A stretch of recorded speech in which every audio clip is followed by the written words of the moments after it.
അപ്പൊ ഈ പറയുന്ന കാര്യം നാട്ടിൽ പോകാൻ നിൽക്കുന്നവര്, ടിക്കറ്റ് എടുത്തവര്, ഇവരൊക്കെ പ്രത്യേകം ഒന്ന് ശ്രദ്ധിക്കുക.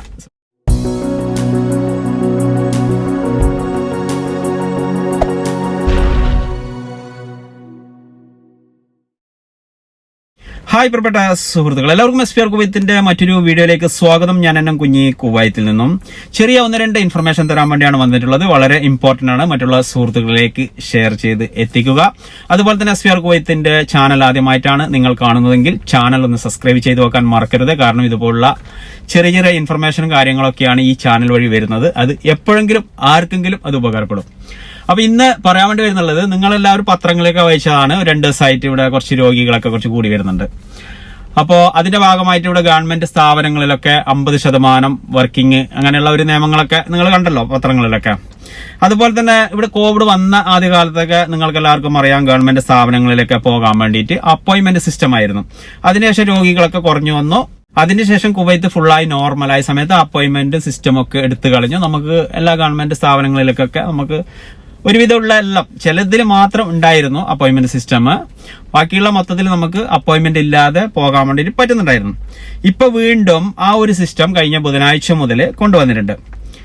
അപ്പോൾ നമ്മൾ അപ്പോയിന്റ്മെന്റ് എടുത്ത് ആ സമയത്തിനനുസരിച്ച് മാത്രമേ നമുക്ക് പോകാൻ വേണ്ടി പറ്റുകയുള്ളൂ. അതുപോലെ തന്നെ അപ്പോയിന്റ്മെന്റ് കിട്ടാൻ കുറച്ച് ബുദ്ധിമുട്ടാവും. കാരണം എന്താ വെച്ചെങ്കിൽ 50% മാത്രമേ വർക്കിംഗ് നടക്കുന്നുള്ളൂ. അപ്പൊ അതിന്റെ ആ ഒരു ചെറിയൊരു പ്രശ്നം കാണും. പിന്നെ അതുപോലെ തന്നെ ഇപ്പൊ ഈ വന്നിട്ടുള്ള ഒരു സിസ്റ്റമിൽ ഒരു ഗുണമുള്ളത് എന്താ വെച്ചെങ്കിൽ, മുമ്പ് പല സ്ഥാപനങ്ങളിലേക്കും പല ഗവൺമെന്റ് സ്ഥാപനങ്ങൾ മിനിസ്ട്രിയിലേക്കും പല ലിങ്കായിരുന്നു നമ്മൾ അപ്പോയിന്റ്മെന്റ് എടുത്തിരുന്നത്. ഇപ്പൊ അതൊക്കെ ഒറ്റ കൊടക്കീഴിൽ ഒരേ ലിങ്ക് വഴി അത് ഓപ്പൺ ആയി കഴിഞ്ഞാൽ നമുക്ക് എല്ലാ മിനിസ്ട്രി ഓഫീസും കാര്യങ്ങളൊക്കെ അതിൽ കിട്ടുന്നുണ്ട്. അപ്പോൾ അതിൽ നിന്ന് തന്നെ നമുക്ക് എടുക്കാൻ വേണ്ടിയിട്ട് പറ്റും. വളരെ ഈസിയാണ്. അത് നമ്മൾ ആദ്യം സിവിൽ ഐ ഡി നമ്പറൊക്കെ കൊടുത്ത് ഒന്ന് രജിസ്റ്റർ ചെയ്ത് കഴിഞ്ഞെങ്കിൽ പിന്നെ നമുക്ക് അതിൽ കയറി കഴിഞ്ഞെങ്കിൽ അപ്പോയിന്റ്മെന്റ് എടുക്കാം. ഏത് സാധാരണക്കാരനും എടുക്കാൻ വേണ്ടിയിട്ട് പറ്റും. ലിങ്ക് നമ്മൾക്ക് ഓപ്പൺ ചെയ്യുമ്പോൾ ഇങ്ങനെയുള്ള ഒരു പേജ് ആയിരിക്കും വരുന്നത്. നമുക്ക് ഓൾറെഡി യൂസർ നെയിം പാസ്വേഡ് ഉണ്ടെങ്കിൽ ആ മുകളിലും അതിന്റെ താഴെയും കൊടുത്താൽ മതി. അല്ലാത്തവർ ഒന്ന് രജിസ്റ്റർ ചെയ്യേണ്ടതുണ്ട്. താഴെ ആരോ മാർക്ക് കൊടുത്ത സ്ഥലത്ത് അവിടെ ക്ലിക്ക് ചെയ്തെങ്കിൽ നമുക്ക് നമ്മുടെ civil I D number, serial number, Gmail I D, അതുപോലെ തന്നെ മൊബൈൽ നമ്പറൊക്കെ കൊടുത്തു കഴിഞ്ഞാൽ നമുക്ക് രജിസ്റ്റർ ചെയ്യാം. അപ്പോൾ നമുക്ക് രജിസ്റ്റർ ചെയ്തിട്ട് കിട്ടും. ഈസിയാണ്.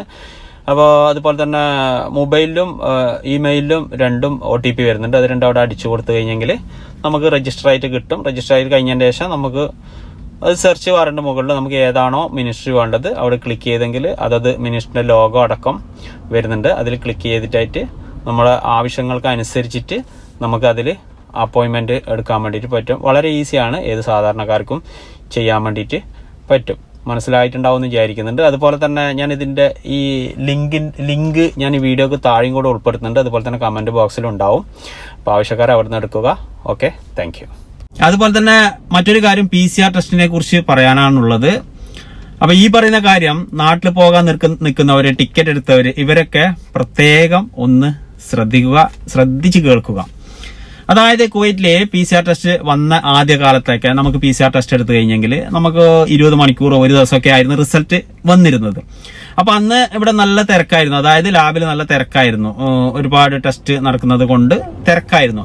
അതിനുശേഷം പിന്നെ നമ്മൾ കുവൈറ്റിൽ കോവിഡ് രോഗികളൊക്കെ കുറഞ്ഞു വന്നു. കുവൈറ്റ് നോർമലായതിന്റെ ശേഷം അപ്പൊ നമുക്ക് പെട്ടെന്ന് കിട്ടിയിരുന്നു. 6 മണിക്കൂറിലൊക്കെ നമുക്ക് റിസൾട്ട് കിട്ടിയിരുന്നു, പെട്ടെന്ന് കിട്ടിയിരുന്നു.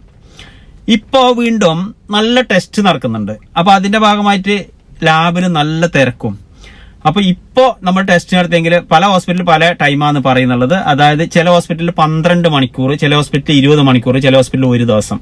ഇങ്ങനെയാണ് റിസൾട്ട് തരുന്നതിനെ കുറിച്ച് പറയുന്നുള്ളത്.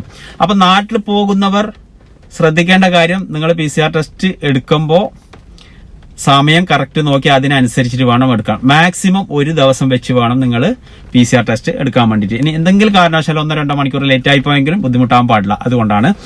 അതുപോലെ തന്നെ ഇപ്പൊ PCR ടെസ്റ്റ് എടുത്തു കഴിഞ്ഞെങ്കിലും 72 മണിക്കൂർ നമുക്ക് അതിന്റെ വാലിഡിറ്റി ഉണ്ടല്ലോ. അപ്പൊ അതിനനുസരിച്ചിട്ട് എടുക്കാൻ വേണ്ടിയിട്ട് പറ്റും. ഇത് പ്രത്യേകം ശ്രദ്ധിക്കുക. ഇനി ടിക്കറ്റ് എടുത്തിട്ടുണ്ടെങ്കിൽ ഇനി അവസാന ഘട്ടത്തിൽ ഞാൻ നാളെ രാവിലെ പോകുന്നത് ഇന്ന് വൈകുന്നേരം പോയിട്ട് PCR ടെസ്റ്റ് എടുക്കരുത്. ചിലപ്പോൾ റിസൾട്ട് കിട്ടിയില്ലെങ്കിലും പെട്ടുപോകും, ടിക്കറ്റ് ക്യാൻസൽ ആയി പോകും. അപ്പൊ അതൊക്കെ ഒന്ന് പ്രത്യേകം ശ്രദ്ധിക്കുക. അതുപോലെ തന്നെ പിന്നൊരു കാര്യം പറയാനുള്ളത്, നിർബന്ധമായും മാസ്ക് ഉപയോഗിക്കുക. അത് പബ്ലിക് പ്ലേസിലായെങ്കിലും എവിടെയും ഷോപ്പിംഗ് മോളിലോ എവിടെ പോകുന്നെങ്കിലും ബക്കാലയിലോ സൂപ്പർ മാർക്കറ്റിലോ എവിടെ പോകുന്നുണ്ടെങ്കിലും നിർബന്ധമായും മാസ്ക് ഉപയോഗിക്കുക. അതുപോലെ തന്നെ ബക്കാല, റെസ്റ്റോറന്റ്, ബാർബർ ഷാപ്പ്, ഇങ്ങനെയുള്ള ബേക്കറി, ഇങ്ങനെ ഫുഡ് സെക്ഷനിലൊക്കെ ജോലി ചെയ്യുന്ന ആൾക്കാർ നിർബന്ധമായും ഗ്ലൗസും ഉപയോഗിക്കണം. കാരണം ഇതൊന്നും കുവൈത്ത് ഗവൺമെന്റിന്റെ ആവശ്യത്തിന് വേണ്ടിയല്ല, ഇതൊക്കെ നമ്മുടെ സുരക്ഷയ്ക്ക് വേണ്ടി മാത്രമാണ്. അപ്പൊ നിർബന്ധമായിട്ടും മാസ്ക് ഉപയോഗിക്കുക. അപ്പൊ ഇനി നമുക്ക് നല്ലൊരു ഇൻഫർമേഷനുമായി വരുന്നവരെ എല്ലാവരുടെ പ്രിയപ്പെട്ട സുഹൃത്തുക്കൾക്കും ഗുഡ് ബൈ.